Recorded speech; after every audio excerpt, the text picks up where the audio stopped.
everyone. It's the CB3 Financial Weekly Podcast for Monday, February 9th. A data avalanche hits this week. The delayed January jobs report drops Wednesday.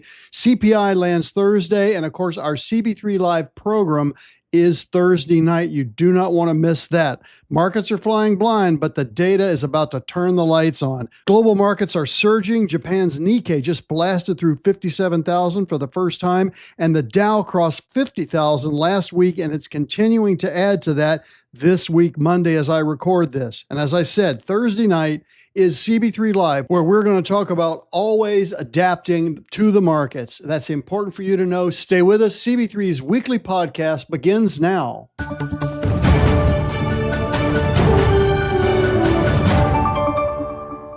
This is the week the data catches up with the markets. The January jobs report, delayed 5 days by that partial government shutdown, finally lands on Wednesday, February 11th.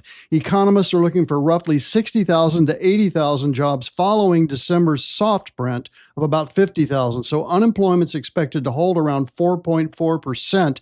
Following right on the heels of non-farm payrolls is January CPI, also delayed, now scheduled for February 13th, the day of Thursday's show. So the consensus expectation is headline information of about 2.5% year over year, with the core at 2.6%. So that means that we're pretty much where we have been, just a little bit over the Federal Reserve's benchmark of 2.0% inflation. But because we're higher above the benchmark, that likely means there will be no more rate cuts anytime soon. So after the ADP numbers come in with just 22,000 last month, any softness here could accelerate rate cut expectations.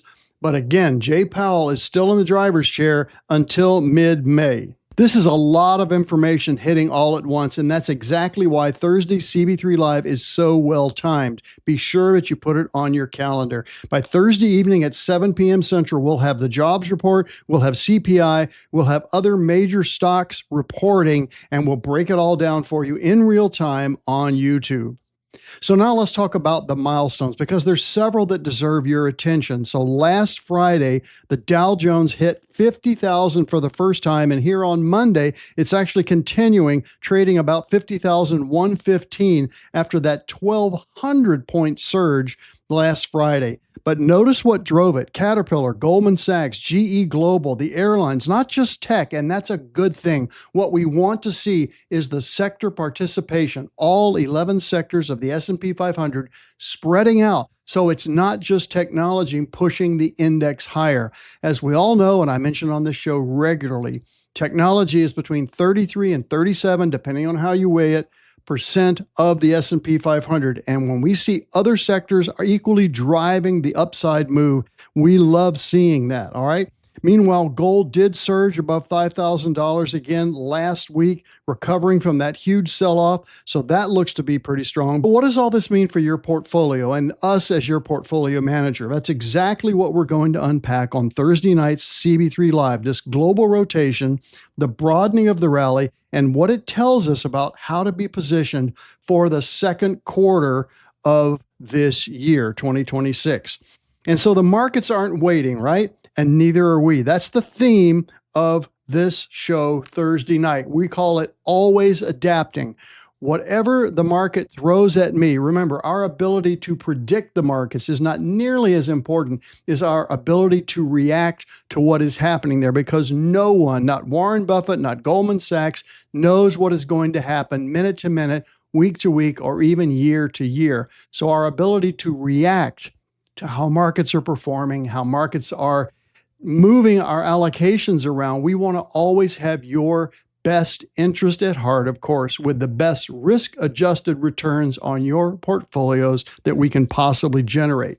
So this is not a recap show. We're not going to read you last week's headlines.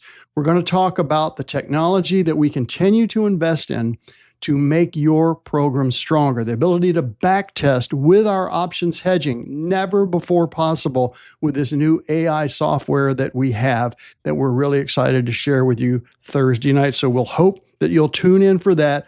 Thursday's show is going to be an opportunity for you to hear about these perspectives of mine in real time, proactive, not reactive, and to see what strategies we're putting in place as we head into the second quarter of this year. It's hard to believe we're already halfway through the first quarter of 2026. So join us Thursday night. Thanks for listening. We'll be back in a week or so to recap what we talked about Thursday night. If you have questions, CB3 at cb3.com.